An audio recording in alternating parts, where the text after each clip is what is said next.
네, 여러분 안녕하십니까. 오늘은 선거자 방송에서 특별한 손님을 초대를 해서 잠시 또 이야기를 나눠보도록 하겠습니다.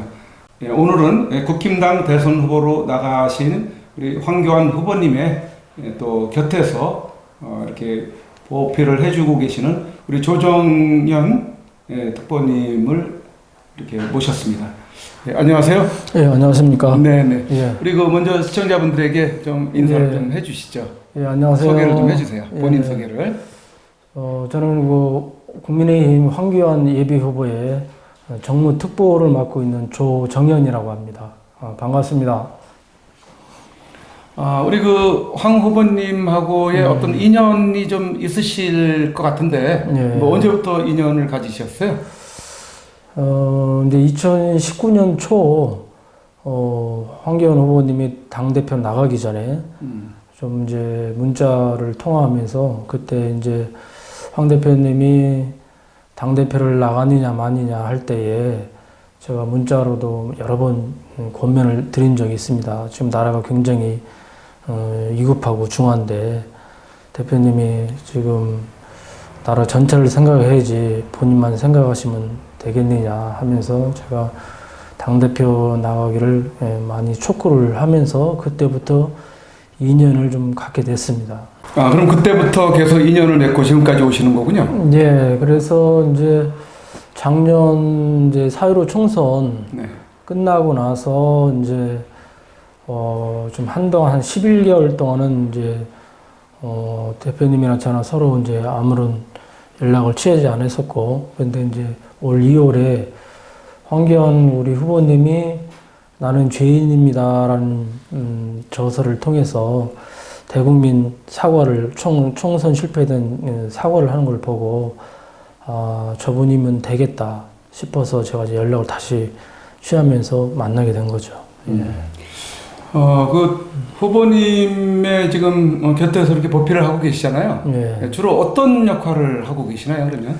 저는 이제 주로 이제 정무적인 일을 하기 때문에 전국에서 이제 다니면서 주요 사람들을 많이 만나고 있습니다. 그래서 그분들이 이제 대표님하고 매칭을 시킨다든지 또 아니면 저 스스로 이제 그 사람들과 대화하면서 황 대표님을 도울 수 있도록 그런 역할을 좀 하고 있습니다. 근데 제가 올 한 5월달 4월 말에는 5월 초부터 이제 사람들을 만나고 다닐 때는 정말 이 비관적인 얘기만 들었어요. 네. 정말 4.15 총선에 대한 실패에 대한 그 원망들, 그 다음에 그런 거에 대한 황 대표에 대한 비난들, 이런 것들이 100이면 100명을 만날 때마다 전부 그런 소리를 했기 때문에 정말 그분들을 이해시키고 설득시키는데 엄청나게 굉장히 많은 애를 먹었습니다. 그런데 이제 지금 돌이켜보면은 그분들이 다시 이제 변화하면서 황 대표님이 지지도 올라가고 황 대표님의 어떤 진정성이 보이다 보니까 사람들이 지금 많이 황 대표님 쪽으로 돌아섰다는 것이 굉장히 좀 고무적이고 감사한 일인 것 같습니다. 네. 예. 그 정무적인 그 역할을 이제 하신다고 하셨는데, 지금 황 후보님 같은 경우는 그 후보들 중에서 이 공영방송 또 지상파의 어떤 조명을 받는 쪽에서는 지금 상당히 그 불리한 가운데 제대로 조명을 받지 못하고 있지 않습니까? 예. 그럴 때 조금 한편으로 조금 고무적인 부분이 하나 있어요. 예. 그것은 뭐냐면은 지금 우리 유튜브 쪽으로 황 후보님이 굉장히 많이 지금 노출이 되고 있어요. 예, 맞습니다. 그런 쪽에서 어떤 역할을 하고 계시나요? 예, 그런 쪽도 지금 결정적인 계기가 된 것이 광주의 그 안디옥계 그 박영훈 목사님이라고 있습니다. 네네. 사실 어떻게 보면 그 호남의 우파의 성지라고 할 수 있을 정도인데 광주에서 우파라든가 또 보수 운동을 한다는 것은 굉장히 어렵지 않습니까? 그렇죠. 그 지역 특성상 또 문재인을 비판한다는 것은 정말 위험성도 있는 건데. 광주의 그 박영 목사님께서 그런 모든 걸 위험을 감수하고서도 교회와 나라를 지키겠다 이렇게 하면서 그분이 아주 굉장히 적극적으로 대한민국의 교회와 나를 위해서 지금 헌신하고 있습니다. 근데 그분을 제가 9월 2일, 3일 날 만났었는데 그분을 통해서 처음 그분을 만날 때는 윤석열을 지지를 했어요. 그런데 근데 이제 그분하고 목사님하고 제가 1시간 동안 대담을 하고 대화를 하면서 많은 얘기를 나눴습니다. 그러고 나서 제가 집에 와서 그분을 위해서 좀 간절히 기도를 했었고 그 이후에 그 목사님께서 제가 또 역할을 할 수 없는 많은 유튜브 방송들을 섭외를 해서 캠프에서 1차 황교안 대표님하고 유튜브 방송관의 기자 대담회를 열었었고 네, 그렇죠. 지금도 여러 군데에서 그분이 또 2차까지 하면서 또 그 이후에 많은 유튜버들이 관심을 가지고 황 대표님에 대해서 적극적으로 지금 보도를 하고 있는 상황입니다. 예.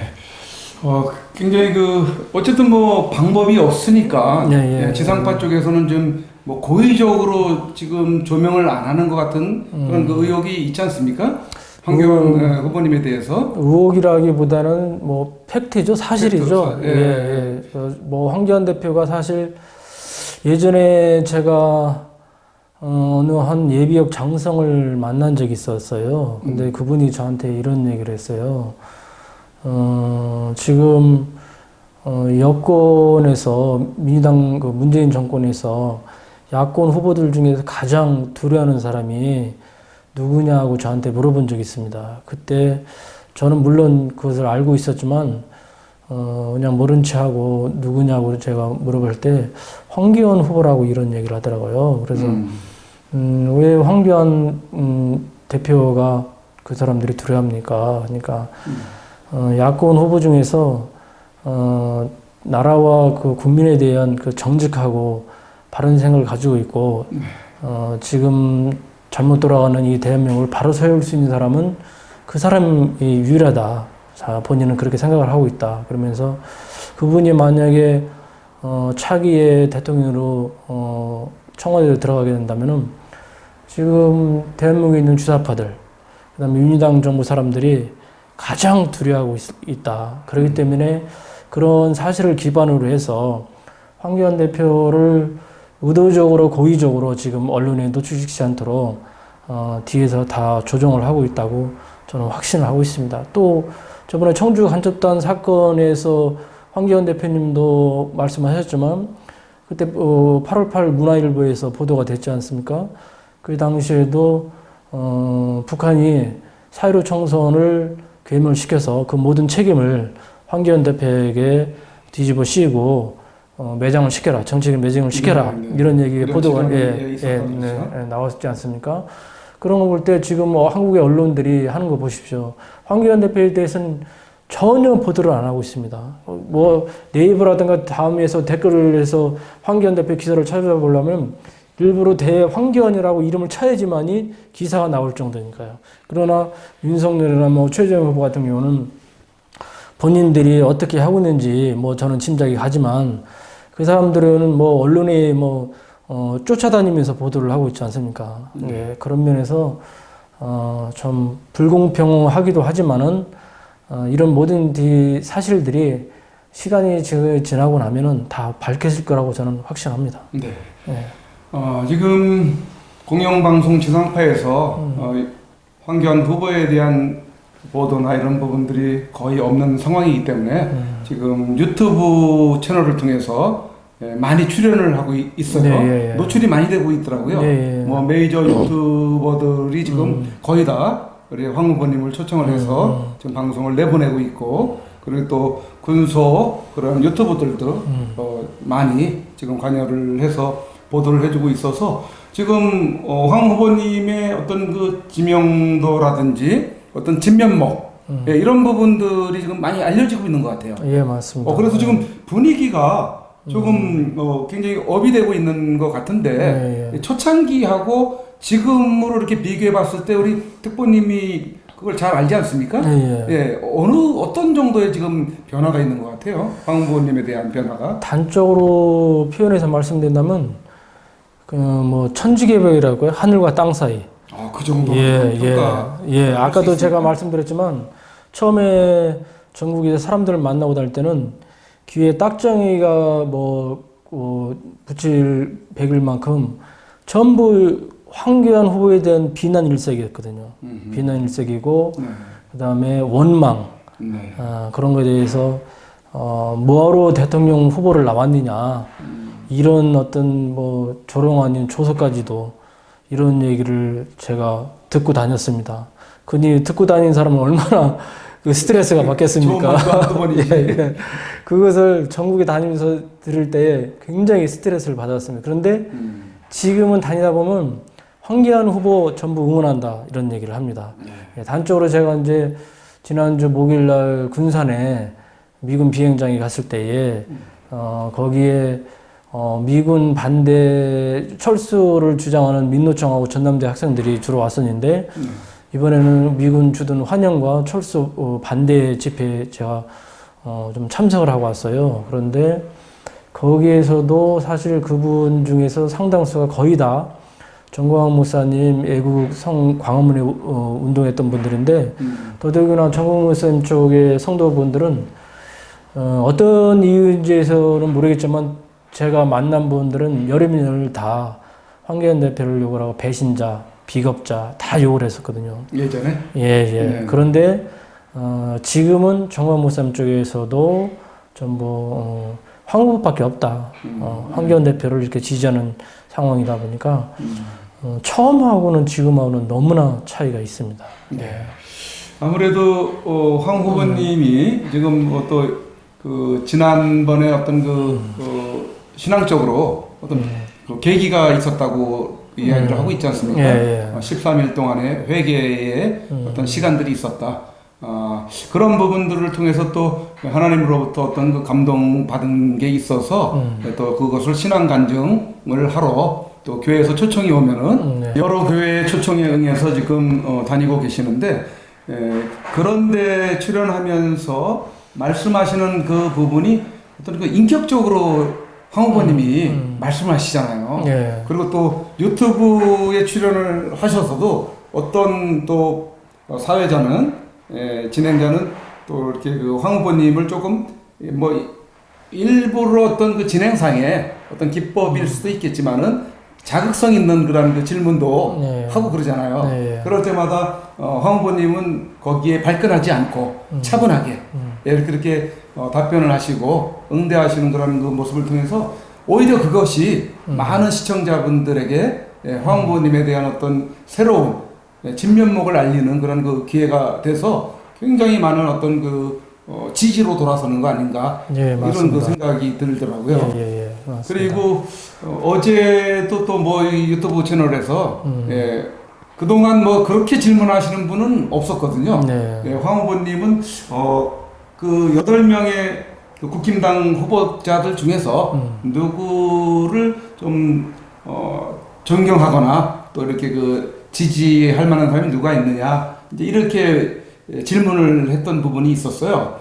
그럴 때 굉장히 그 중요한 순간이거든요, 사실은. 근데 황 후보님이 아주 굉장히 재치 있고 지혜롭게 자기 자신을 지지한다. 이렇게 답변을 하셨어요. 저도 보셨나요? 마지막에 저도 잠깐 봤습니다. 그거 보고 대부분 사람들은 그냥 대수롭지 않게 넘어갈 수도 있었을 법한 내용이거든요. 그렇죠. 그런데 그 순간에 황 후보님이 그냥 순진하게 아무 생각 없이 1인 윤석열을 지지한다든지 홍준표 후보를 지지한다든지 아니면 또 다른 누구를 지지한다든지 존경한다든지 이런 식으로 답변을 했다면은 이건 본인한테 굉장한 마이너스거든요. 그렇죠. 맞습니다. 그렇게 생각되지 않으세요? 맞습니다. 그렇습니다. 그렇죠. 그런데 그렇게 답변 안 하시고 자기 자신을 지지한다. 이렇게 답변을 하는 걸 보고요. 놀랐습니다. 저도 그 얘기를 듣고 굉장히 센스 있구나라고 생각을 했습니다. 저 같았으면 어떻게 했을까도 좀 잠깐 생각을 해봤는데 그 예의 차원에서 이제 다른 후보를 얘기할 수가 있거든요. 그런데 저도 저 같았으면 어떻게 그 질문을 받았으면 어떻게 했을까라고 생각했는데 잠깐 동안은 머뭇거렸을 것 같아요. 저도. 그런데 황교안 후보님은 아주 재치 있게 센스 있게 잘 답변했었던 것 같습니다. 그것이 하나의 어떤 신앙에 깊은 신앙심을 가진 분의 입장에서 네. 어떤 위로부터 오는 지혜가 있는 거 아닌가 이런 생각이 들어요. 예, 맞습니다. 사실은 예, 순간순간의 어떤 그런 부분들을 그냥 인간의 어떤 그 재치나 이런 걸로 넘기는 것이 아니고 하나님이 주시는 그런 어떤 그 지혜라는 게 있잖아요. 예, 그런 그 지혜를 통해서 여유롭게 이렇게 넘길 수 있는 답변할 수 있는 그런 이제 그것이 지혜가 이제 있다는 얘기죠. 예, 황 후보님에게는 그러한 예. 지혜가 풍부하게 많이 있는 거 아닌가 예. 이런 생각을 하고 또 끝에는 어떻게 예전에 황 대표님은 이런 황 대표님이 아니었는데 어떻게 이렇게 변할 수가 있느냐 이렇게 달라질 수가 있느냐 이제 반문하는 그런 질문까지 하시지 않았습니까? 네, 그랬을 때 황 후보님은 예전에 내가 아니다. 예. 과거에 황교안이 아니다. 네. 이런 식으로 답변을 하셨는데 우리 그 특보님이 보실 때에 과거하고 현재의 황교안 후보는 과거의 황교안이 아니다라고 방송을 몇 번 여러 군데서 그런 표현을 하셨어요. 예. 그것을 어떻게 과연 그게 느껴지는 부분이 있는 건지 어떤 그 차이가 있는 건지 좀 한번 제가 생각하고 해석할 때는 이런 표현이 있다고 생각합니다. 어떤 의미가 있냐면 본인이 황교안 대표가 관료로만 재직을 하다가 정치에 이제 뛰어들 때는 사실 정치인들의 어떤 속성과 정치의 어떤 기질이라든가 행태를 잘 파악을 못했을 겁니다. 분명하게. 저도 처음에 정치를 시작할 때는 40 초반에 시작을 했는데 정치를 잘 모르다 보니까 좀 뭐 여러 사람들한테 뭐 이렇게 좀 나쁜 표현을 한다면 좀 속기도 하고 이용도 당했습니다. 그런데 이제 그것이 시간이 지나면서 정치에 대한 어떤 속성이라든가 사람들의 기질을 알면서 그런 것들을 이제 잘 파악했는데 황교안 우리 후보님도 그렇지 않았을까 생각을 하고요. 그리고 그분이 사회로 총선에 실패를 하면서 내가 다시 두 번 다시 실수하지 않겠다 이런 얘기를 거듭 얘기를 했지 않습니까? 그 얘기는 다시는 제가 그 얘기를 해석한다면 다시는 두 번 다시 정치인들한테 기만당하지 않겠다. 저는 그렇게 좀 말씀을 드리고 싶습니다. 그래서 그분이 저는 오히려 4.16 총선에서 이제 실패를 했지만 오히려 저 그 실패를 기회로 삼아서 오히려 더 좋은 발판을 딛고 일어설 수 있는 기회가 되지 않느냐. 만약에 그분이 실패 없이 본인이 뭐 총선에서 어떤 성공을 거뒀다든가 이렇게 한다면 어떤 교만이라든지 어떤 자의식에 빠져가지고 오히려 더 큰 일을 그르칠 수 있지 않았을까 저는 생각합니다. 오히려 저는 그 작년에 총선 실패가 오히려 더 황교안 후보님한테는 더 좋은 기회가 됐다고 생각을 합니다. 예. 그러니까 과거의 황교안하고 현재의 황교안은 우리 특보님이 보실 때에도 확연히 이렇게 변한 달라진 모습이 있는 건가요? 예. 과거에는 좀 이 경직된 모습, 관료로서의 경직된 모습들이 그다음에 이 그 의례적인 답변 이런 것들이 있는데 지금은 굉장히 아까도 그 말씀드렸지만 위트 있고 센스 있고 유머도 있고 순간적인 어떤 순발력도 있으면서 사람들을 대할 때도 굉장히 겸손하게 대하십니다. 근데 예전에는 그 겸손함이 가식은 아니라는 가식은 거죠? 아니죠. 네. 예, 진정성인가? 예, 몸에서 배어 나오는 그다음에 신앙의 바탕에서 배어 나오는 그런 겸손함이 진실로 엿보인다고 볼 수가 있습니다. 네. 황교안 후보님이 책을 하나 아까 이제 소개를 했지 않습니까? 예. 나는 죄인입니다. 네, 책이. 예. 예. 거기를 통해서 그 책을 통해서 뭐 최근에 이제 그 방송에서 다 이야기하지 못하는 부분들은 거기 책에 다 기술이 돼 있다, 기록이 돼 있다 이제 그런 식의 말씀을 하셨거든요. 예. 우리 그 특보님은 그러면은 그 후보님과의 어떤 좀 깊은 대화까지도 좀 해보신 바가 있는 건가요? 예, 이제 7월 달에 캠프에서 이제 대표님하고 좀 얘기를 나올 때 얘기 끝나고 저도 이제 보고 드릴 게 있었고 얘기를 다 끝난 다음에 신앙 얘기를 저한테 했어요. 신앙 얘기를 했는데 이제 이번에 박용 목사님하고 황교안 후보님하고의 전화통화 내용에서 13일간의 회개 네.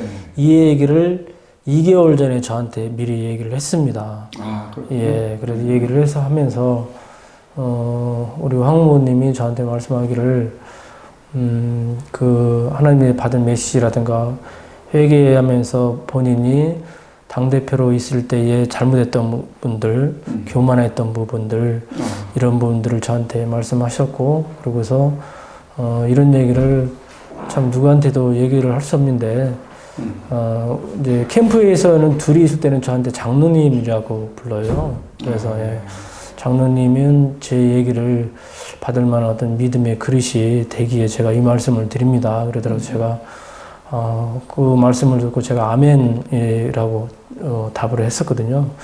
그래서 이제 그런 부분, 세밀한 부분을 또 대표님이 저하고 저한테 말씀을 하시고 나눠주시니까 뭐 감사하죠. 예. 최근에 이제 뭐 매체, 유튜브 매체하고 그 방송에서 그런 그 질문을 통해서 이제 답변을 하는 부분들이 좀 있기는 했었는데, 즉 이제 박근혜 대통령 때에 그 탄핵과 관련한 그런 부분들에 대한 질문과 이제 답변이었었어요. 네. 네, 구체적으로 다 설명할 수 있는 그런 부분은 이제 안 되니까 그런 어떤 책에도 언급이 돼 있다. 이제 이렇게 말씀을 하시고 이렇게 넘어가셨는데, 우리 그 특보님이 보실 때에도 그런 그 박근혜 대통령 탄핵과 관련한 우리 그 황교안 후보님은 당시에 이제 대통령 권한대행이었고 총리이지 않았습니까? 그때의 어떤 역할에서 우리 국민들이 그때의 그 상황을 놓고 많은 분들이 이제 굉장히 그 오해하는 그런 부분들이 있는 것 같아요. 지금까지도 아직까지도 해소가 안 된 그런 부분들, 그런 분들도 계시고, 그렇지만 대의를 위해서는 지금 또 황 후보님을 밀어야 된다라고 또 마음을 일시 조금 내려놓고, 그 부분은 내려놓고 이렇게 지지하시는 분들도 있고, 아직도 못 내려놨기 때문에 지지할 수 없다, 이제 이런 분들도 계시단 말이에요. 그런 부분에 대해서는 우리 특보님이 좀 해주실 말씀이 있다면은 어떻게 그 부분을 우리가 극복하고 갈 수 있는지, 아니면 황 후보님이 차후에 지금은 그런 부분들을 좀 잠시 접어놓고 나중에는 언젠가는 그 부분을 분명하게 다 사과할 부분이 있으면 사과할 거고, 그리고 또 어떤 그 설명드릴 부분이 있으면 설명은 드릴 것이다, 이렇게 생각되는 부분이 있으신지요? 그게 참 굉장히 예민한 부분인데요. 지난번 황교안 후보님이 당대표 나갈 때 후보자들하고 대담회에서 이런 얘기를 했어요. 박근혜 대통령은 돈 한 푼 받은 적이 없다. 이런 얘기를 했고, 탄핵은 잘못되었다라고 분명히 얘기를 했습니다. 당대표 후보로 나왔을 때. 그러면서, 그러나, 헌법재판소에 관련돼서 내린 부분에서는 존중을 한다. 이 얘기를 했습니다. 근데 국민들은. 그러니까 그 부분 때문에 많은 국민들이. 그렇죠. 잘못된 건데 뭔 존중을 하느냐. 거기에 대해서 대변을 하고 저항을 하고 반박을 해주는 그런 어떤 그 역할을 하셨어야 되는 거 아니냐. 이제 이런 부분들이 좀 지금 깔려 있는 거거든요. 그렇죠. 근데 대개 보면은 상대를 어떤 뭐 인격적으로든지 뭐 언어상으로 깎아내리려고 하는 사람들은 앞부분만 듣고 뒷부분은 전부 잘라가지고 상대방한테 얘기를 하고 구전을 하고 전합니다. 네. 아까도 얘기 말씀한 것처럼 헌법재판소에서 내린 결정은 존중한다. 그것은 이제 권한 대행으로서 또 이제 공인으로서 당시에 행했던 부분에 대해서 잘못되었지만은 이미 내린 결정을 본인의 힘으로 어떻게 되돌릴 수는 없지 않습니까? 그렇기 때문에 소크라테스도 악법도 법이라고 한 얘기처럼 그 부분이 분명히 잘못되었다고 분명히 뒤에서 서술할 때는 박근혜 대통령은 이런 한 푼 받은 적이 없다. 그 다음에 탄핵은 잘못됐다. 이것이 모든 것을 탄핵에 대해서 황교안 대표가 그 탄핵에 대한 모든 입장을 저는 대변하는 거라고 보고 있습니다. 그리고 황교안 대표님이 언론에서 기자회견할 때도 이런 얘기를 해요. 뭐 탄핵을 한 흔히 탄핵파들은 지금도 보면은 탄핵에 대해서 후회하지 않는다. 탄핵은 잘했다 이런 얘기를 하지 않습니까? 자기의 입장을 굳히지 않게 변하지 않게 해서. 그런데 황교안 후보는 그런 얘기를 한 적이 없어요. 어떻게 얘기를 하냐? 탄핵에 대해서 질문하면은 이거는 제가 지금 저도 밝힐 수 없는 문제가 좀 있습니다. 얘기가 있습니다. 예민한 부분이기 때문에. 그런데 탄핵에 대해서는 미래를 위해서 나중에 논하자 이렇게 얘기를 해요. 근데 일반 탄핵파라든가 이런 사람들은 탄핵은 정당했다, 잘했다 이런 얘기를 하지 않습니까? 근데 황교안 대표는 미래를 위해서 나중에 논하자. 이게 키포인트입니다. 이 말의 의미를 잘 이해를 하셔야 됩니다. 역사적으로 평가를 다시 하겠다라는 그런 의미가 있는 거예요. 그런 의미도 이제 있겠죠.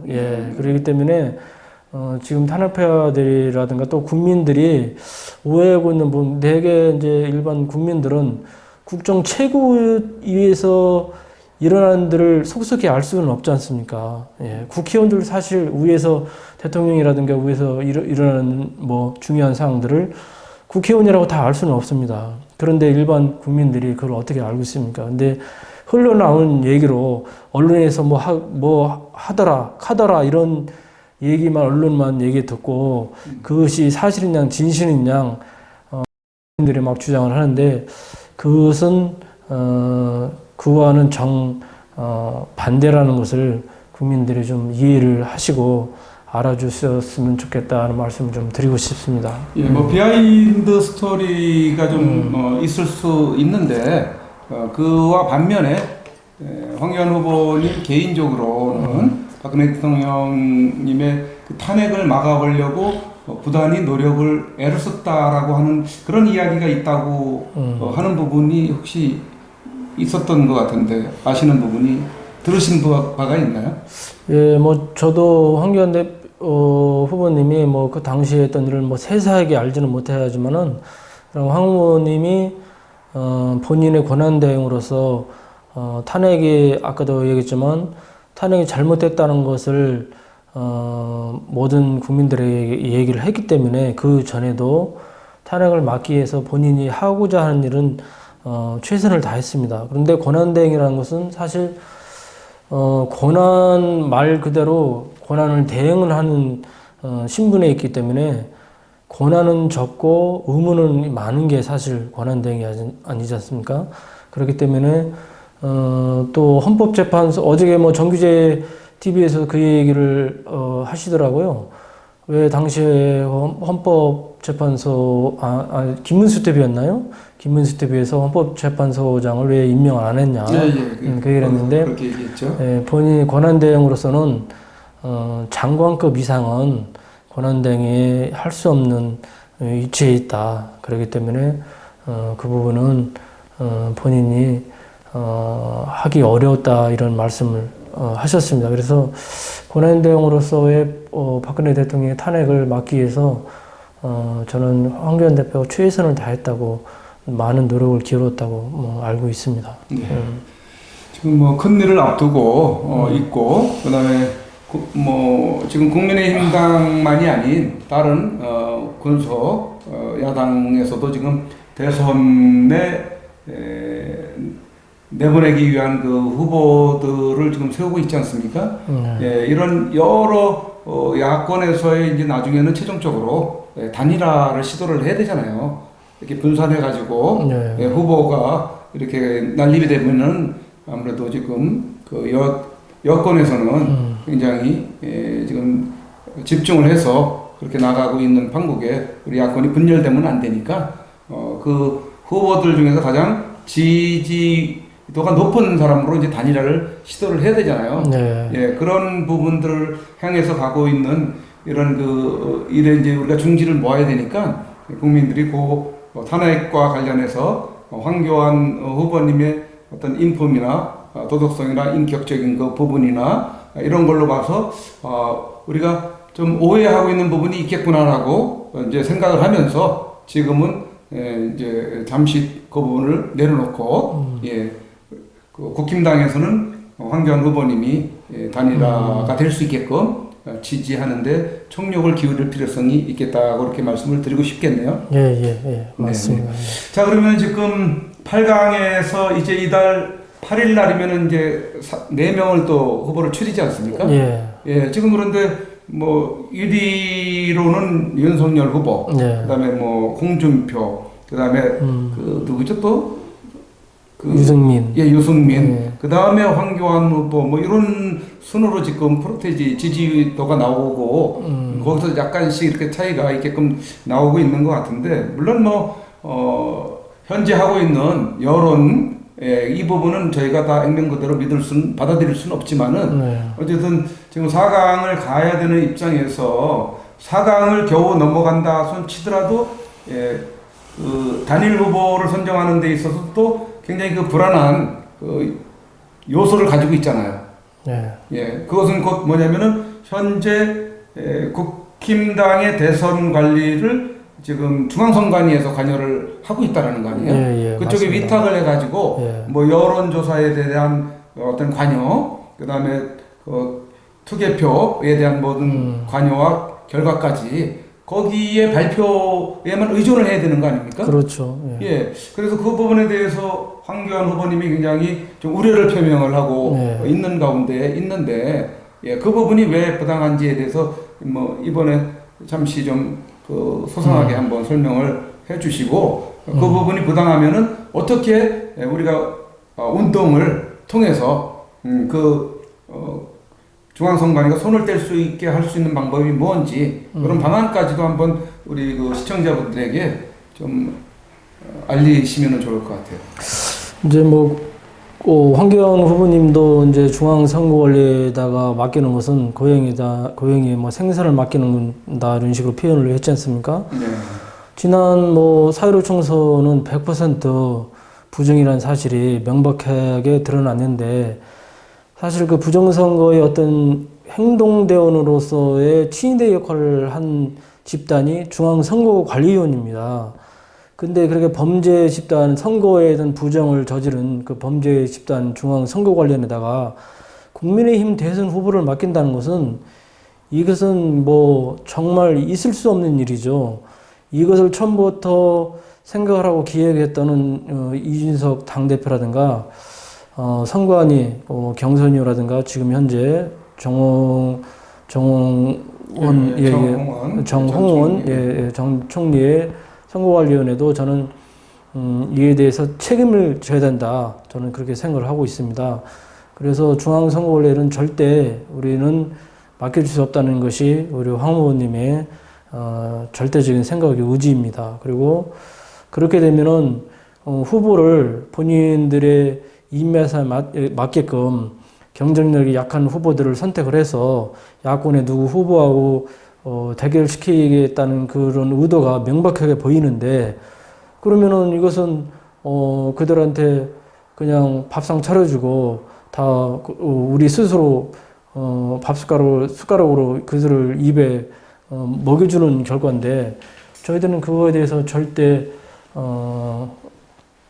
동조할 수 없고 따라갈 수가 없습니다. 그렇기 때문에 이제 우리 캠프에서도 또 당원들이 반대 서명을 하고 또 도태우 변호사님이 법원에다가 가처분 신청 지금 제출한 상태인데 법원에서 저는 이거를 빨리 본선 단일 후보를 결정되기 전에 4강 결정 난 다음에라도 빨리 이것을 결정내서 원래의 국민의힘에서 경선할 수 있도록 해야 된다고 생각을 합니다.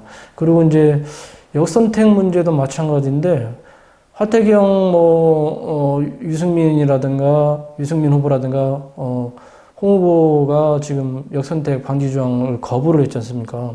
그렇다면은 지금 민주당에서는 역선택 방지 조항을 지금 채택을 하고 있지 않습니까? 왜 다른 당에서는 그 역선택 방지를 갖다가 채택을 하고 있는데 왜 자당에서는 그것을 갖다가 왜 위법이라고 잘못됐다고 하는지 저는 그 사람들의 생각이 도저히 이해가 안 갑니다. 그리고 이제 홍준표 후보가 예전에 뭐 교차투표 확장성이란 그런 일종의 궤변으로 역선택을 채택하면 안 된다는 얘기를 했는데 그것은 본인의 어떤 자기만의 생각이고 저는 궤변이라고 봅니다. 예를 들어서 이런 얘기, 홍준표 후보가 이런 얘기를 하더라고요.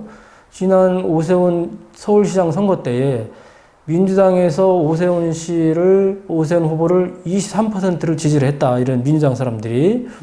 근데 그것을 저는 홍준표 후보가 23%의 민주당 그 지지층이라는 것이 어떤 근거로 그렇게 얘기했는지도 좀 의문이지만 그런 다음에 정작 선거에서 57%로 오세훈 후보를 지지를 해서 오세훈 후보가 당선됐다 이런 얘기를 해요. 그것을 확정성이라고 얘기를 하더라고요. 근데 그건 확정성이 아니라 그런 상대의 전략적이고 전술적인 투표죠. 당시에는 23%가 만약에 23%의 민주당 사람들이 오세훈을 지지했다 하면은 그것은 오세훈에 대해서 이 사람을 지지를 하는 것이 자당의 박선영 후보에 유리한 것인지 판단을 하고 투표를 했겠죠. 그런데 나중에 그것이 57% 늘어나는 것은 57%가 늘어난 것은 민주당이 23%, 57%로 늘어난 것이 아니라 오세훈 당시 후보를 보수 우파라고 생각했던 많은 시민들이 그 사람에 대해서 투표를 해가지고 그 사람이 승리한 것인지 민주당 사람들만으로 그 사람이 승리를 한 게 아니거든요. 그런데 그런 식으로 궤변을 하면서 그걸 확장성이라고 얘기를 해요. 이건 하나의 말장난이죠. 아니, 예. 조금 얘기를 듣고 보니까 예. 좀 수상한 부분이 생기네요. 그거를 그렇게 23%가 민주당 지지자들이 그렇게 투표를 한 거라고 이렇게 말했을 정도가 맞다면은 비밀 투표가 이렇게 노출된 거 아니에요? 이미 성향이나 이런 것들을 다 알아가지고 예? 그게 파악이 됐으니까 그런 프로테이지가 나온 걸 알 수 있지. 그렇지 않으면 어떻게 합니까? 그러니까 제가 아까 좀 전에 말씀드린 대로 홍준표 후보가 지금 당시에 그 사람들이 23%가 민주당 지지층이라는 것을 본인이 어떻게 알고 있냐 이거죠. 선관위에서 받았네요. 그러면 그럴 수도 있겠죠. 중앙선관위에서 받았어요. 예. 그렇지 않고 어떻게 그렇게 알 수 있습니까? 본인이 그걸 뭐 중앙선관위는 어떻게 알았냐? 예. 그럼 비밀 투표에 어떤 침해의 여지가 있는 QR 코드를 쓰지 말아야 되는데 QR 코드를 써가지고 다 파악을 했다는 얘기 아닙니까? 그러면 그렇죠. 예. 그죠? 예, 작년에 4.15 총선 사전 선거에서 QR 코드를 다 행했지 않습니까? 네. 그때 당시에 뭐 이미 성향이 나이라든가 지역 연령별 다 파악이 됐죠. 예, 그러기 때문에 지금 중앙선관위에서 이런 여론조사를 국힘당 대선 후보에 대한 여론조사하는 부분들에 대해서 우려를 표명하는 거 아니에요? 그렇죠. 뭐 전화 컨택을 한다든지 이런 부분들을 예, 그런 성향의 사람들에게만 의도적으로 예. 전화를 해가지고 예, 지지하는 그 후보자 특정 자기들이 원하는 쪽에 이런 그 지지율이 나타날 수 있도록 그렇게 여론 조작을 하는 거 아니냐 네. 이런 그 우려를 가지고 있는 거 아니에요? 네, 저희는 100% 그런 우려를 갖고 있고 그럴 거라고 확신을 하고 있습니다. 네. 그러면 그게 지금 그렇지 않아도 황교안 후보님한테 국힘당 선관위에서 이거 경고장이 날아왔다고 그러던데요. 예. 두 차례? 예. 맞습니다. 그 두 차례나 경고장이 왔다는 핵심 내용은 뭡니까? 이제 토론회 때 부정선거에서 더 이상 언급하지 말라는 얘기죠. 이제 입에 재갈을 물리겠다는 얘기죠, 한마디로. 그 입 다물라며요? 예. 그 입 다물라? 예. 이야. 그건 참 그 선거관리위원장으로서 해서는 안 될 말을 했다고 저는 생각을 합니다. 공평성을 유지를 하고 또 후보의 자유로운 그 진위성 있는 발언권을 침해하는 것이라고 저는 볼 수가 있다고 생각합니다. 예, 그럼 4.15 부정선거에 대해서 언급하지 말아라. 네. 그 다음에 또 하나가 뭐 있습니까? 두 번째 내용은 중앙선관위 관련인가요? 아니 두 번째 내용도 거의 동일한 내용이라고 저는 두 알고 번째 있습니다. 것도? 예, 두 번째 내용도 그렇게 알고 야. 있습니다. 그래서 중앙선거관리위원회에서는 저희는 뭐 절대 국가 원칙에 의해서 그거를 제시를 하라. 뭐 하라 이런 식으로 해가지고 예, 근데 황교안 후보님이 그거를 육가 원칙에서 다시 반박을 페이스북에다 글을 띄웠습니다. 네. 근데 황교안 후보에 대해 정 선거관리위원장에 대해서 많은 분들이 제가 알기로는 전화라든가 문자로 항의 문자를 보낸 걸로 저는 알고 있습니다. 네, 엄청 갔을 것 같아요. 예. 그래서 저는 이 중앙선거관리위원회에서 빨리 처리를 하고 왜 우리만의 후보를 뽑는데 왜 여당의 부정선거를 주도한 그 집단에다가 중앙선거관리위원회에다 맡기냐 이겁니다. 우리 후보를 우리 축제 아닙니까 이것이 대통령 후보를 뽑는. 근데 이것을 국민과 당원의 축제인데 이 국민의힘당에서 자율적으로 해야 된다고 생각을 하고요. 그 다음에 부정선거를 방지하기 위해서는 국민의힘당 내부에서도 경선률을 지금 다시 정해야 된다고 봅니다. 그 중에 핵심이 저는 당원 투표를 모바일 투표로 하지 말고 종이 투표로. 직접 투표로 네, 직접. 직접 투표를 해야 된다고 생각합니다. 당원이 지금 뭐 10만 정도 늘어났다고 해서 30만이라고 하는데 30만 투표야 뭐 하는 것은 어렵지 않습니다. 전국 시도당에다가 투표소를 설치를 하고 그다음에 시군구 같은 경우는 좀 먼데 같은 경우는 2개, 3개씩 묶어서 당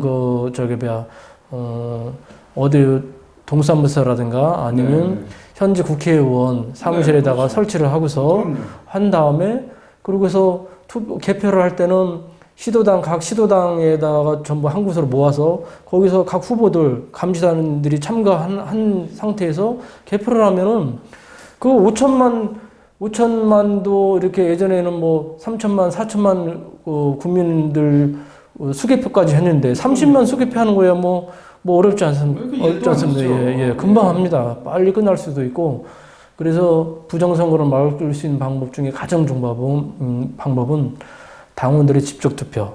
그리고 에러스 여론조사도 할 때는 질문에 대한 어떤 틀을 형성을 해야 된다고 봅니다.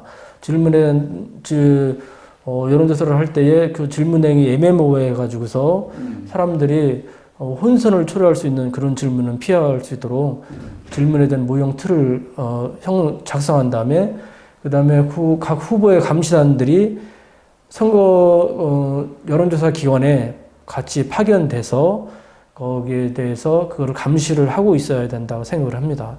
그리고 그런 내용들을 전부 녹음을 해서 보존을 해야 된다고 하면은 공정한 선거가 되고 누가 봐도 떳떳이 다 승복할 수 있지 않겠습니까? 근데 지금 같은 경우는 누가 그것을 승복을 하겠습니까? 특정 후보를 지금 겨냥을 하고 있는 지금 상황인데.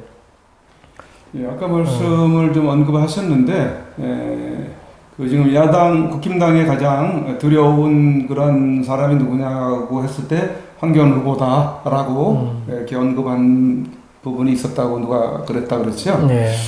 그런 상황 속에서 지금 계속해서 4.15 부정선거를 지금 알리고, 그전에는 이제 또 여러 단체를 통해서 계속, 지금도 뭐 1인 시위를 하고 또 단체 집회를 통해서 알려오고 있는 상황이긴 하지만은 황교안 후보님이 가세함으로 인해서 상당히 또 그 확대가 되고 있는 것 같은 분위기예요. 네. 이 부정선거에 대해서. 네. 그리고 특별히 그런 유세 현장, 그러니까 방송 토론회 현장에서 매번마다 부정선거를 언급을 하다 보니까 거기에 참 지진날 그런 세력들이 있을 것 같아요. 네, 그렇죠. 그렇죠? 네. 그래서 황교안 후보가 만약에 대통령이 된다면은 자기들은 다 죽은 목숨이다 이렇게 생각할 세력들이 있을 거 아니에요. 예, 그렇죠. 물론 뭐 중앙선관위를 비롯한 또 거기에 관여돼 있는 정치 세력권, 여기인데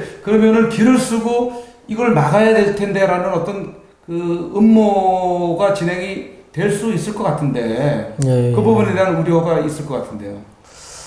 뭐 계속해서 지금 국민의힘 후보들도 토론회에서 뭐 하태경 후보는 뭐 이러 갔다가 지금 뭐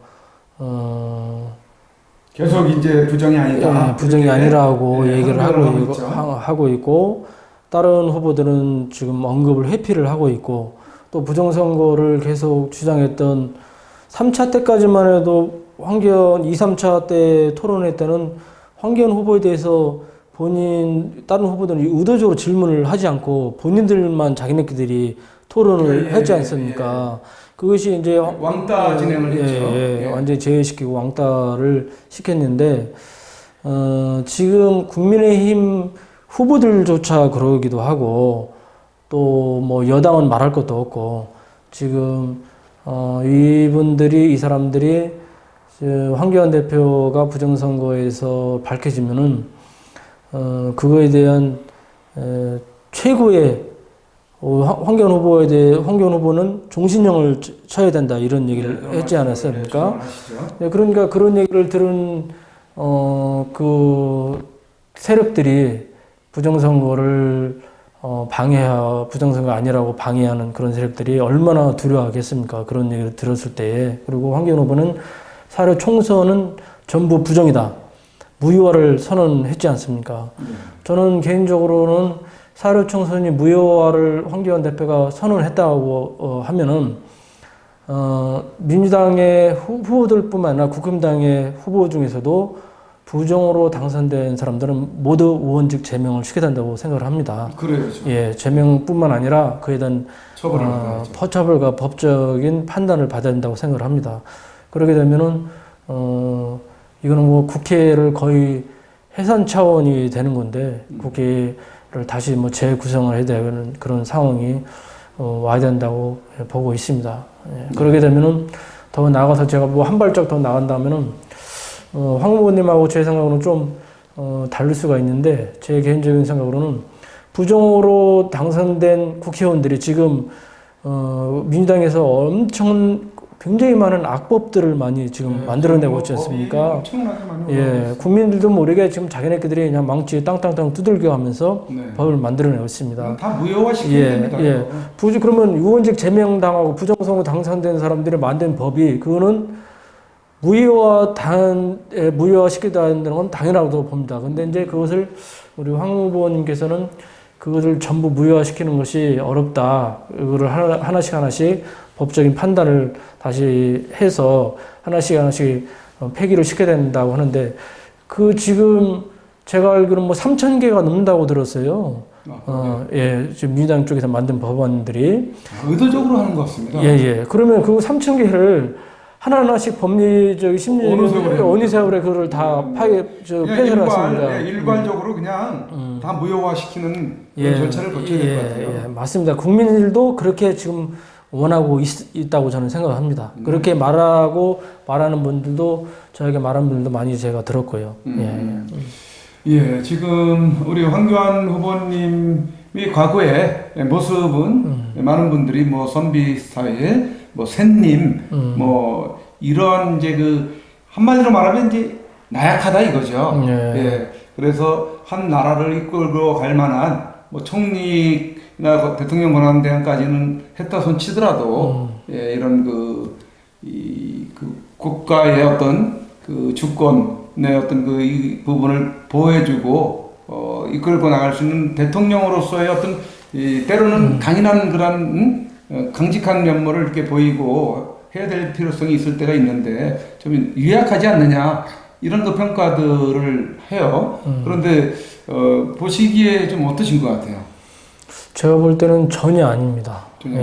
뭐 예전에 통진당 해산이라든지 또 사람들이 이제 특성상 이렇게 먼저 화내고 소리치는 사람은 사실 별로 안 무섭습니다. 그러나 점잖게 그 침묵하면서 지켜보는 사람들이 오히려 더 무서운 거지. 소리치고 자기 자신의 어떤 과격한 말을 이렇게 뱉어낸다고 해서 그 사람이 통치자로 이렇게 어떤 자격이 있다든지 능력이 보이는 것은 아니거든요. 듣는 사람들은 순간적으로 국민들은 좀 가려운 곳을 긁어주니까 시원하다고 할 수는 있겠죠. 그러나 그것이 어떤 통치자의 지도자의 어떤 뭐 판단 기준은 아니라고 봅니다. 그러나 정중동을 하면서 그분이 가지고 있는 황교안 후보가 가지고 있는 생각들을 표현한 것들이 보면 아까도 말씀드렸듯이 사회로 총선은 전면 무효다. 이런 부정선거를 저지른 자는 정신력에 쳐야 된다. 이 한마디 한마디가 얼마나 뼈있는 말이고 깊숙이 폐부를 찌르는 말입니까? 굉장히 무서운 말이죠. 이거는 강단인 사람이 아니고는 쉽게 할 수 없는 말입니다. 그렇기 때문에 황교안 후보가 겉으로 보이는 그 유약하고 조용한 모습, 사람들은 대개 볼 때 조용한 모습을 말없는 사람들을 굉장히 착하고 유약하다고 생각을 해요.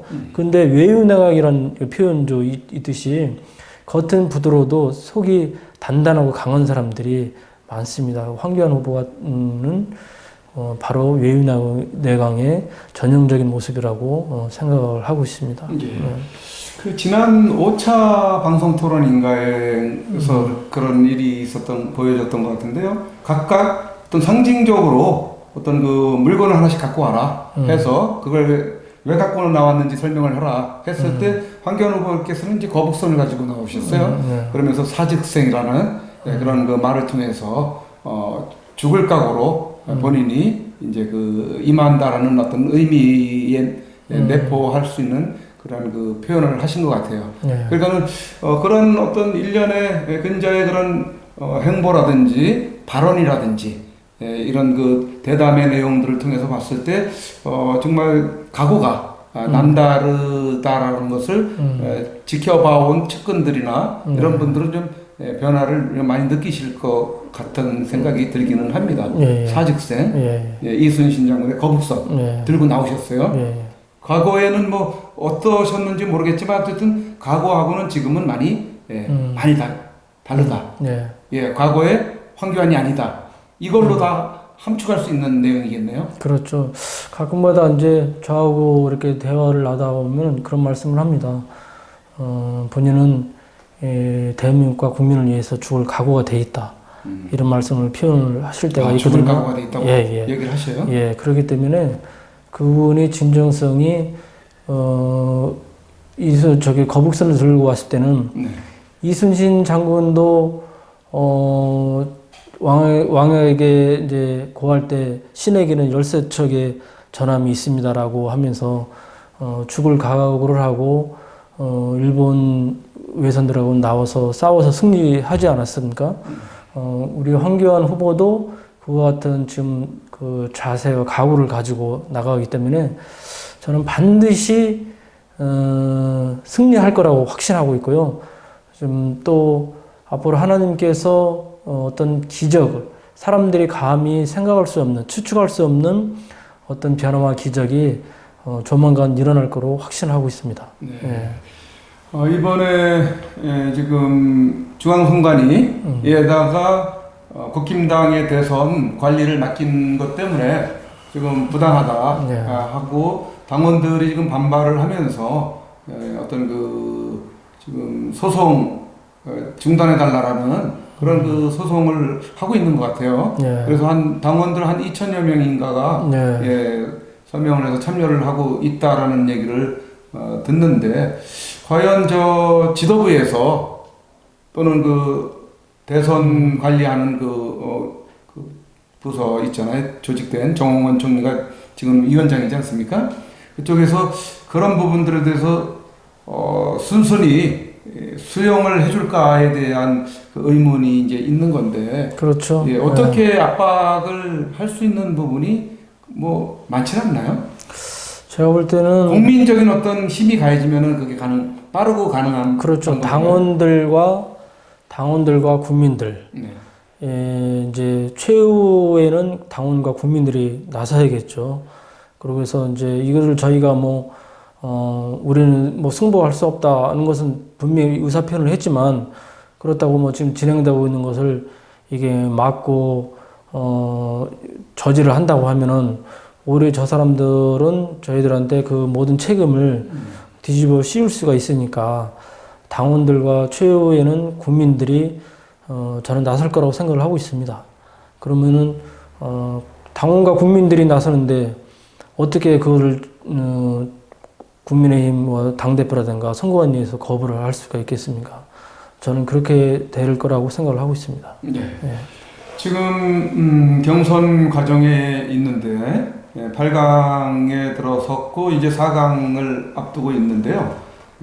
지금 현재 여론으로 언론에서 지금 보도하고 있는 것은 아까 말씀드린 그 세 분과 마지막에 이제 황교안 후보님까지 이렇게 네 분 정도로 지금 압축이 되는 것 같은데, 물론 그 위에 이제 뭐 홍준표 후보나 이런 부분들에 대한 지지도율은 이제 뭐 믿을 수 없는 그런 부분이라고 판단을 하고, 지금 현재 최종적으로의 그 싸움은 윤석열 후보와 황교안 후보의 그런 그 싸움이 될 것 같은데, 지금 윤석열 후보는 지방 어떤 그 유세식으로 지금 다닐 때 보면은 또 많은 사람들이 몰려 나와 가지고 지지하는 그런 모습들의 화면들을 이제 볼 수가 있어요.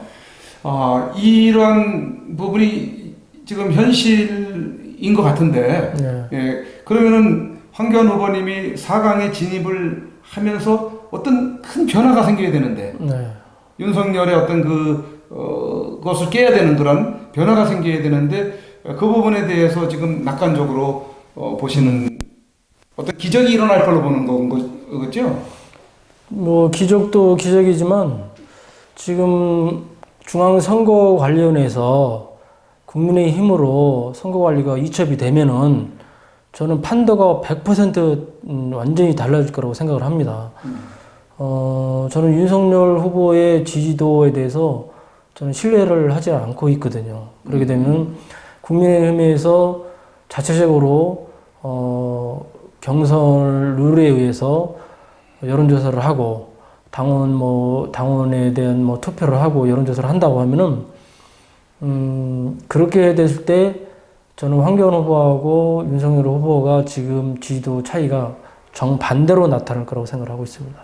예, 그러니까 지금 중앙선거관리위원회에서 지금 국민의힘으로 당 경선 관리를 빨리 이첩해야 된다고 생각을 합니다. 그렇게만 된다면은 공정한 게임에서는 황교안 후보가 압도적으로 윤석열 후보를 이길 거라고 생각하고 있습니다. 그 급선무가 그 부분이겠네요. 그렇죠. 그러면, 예.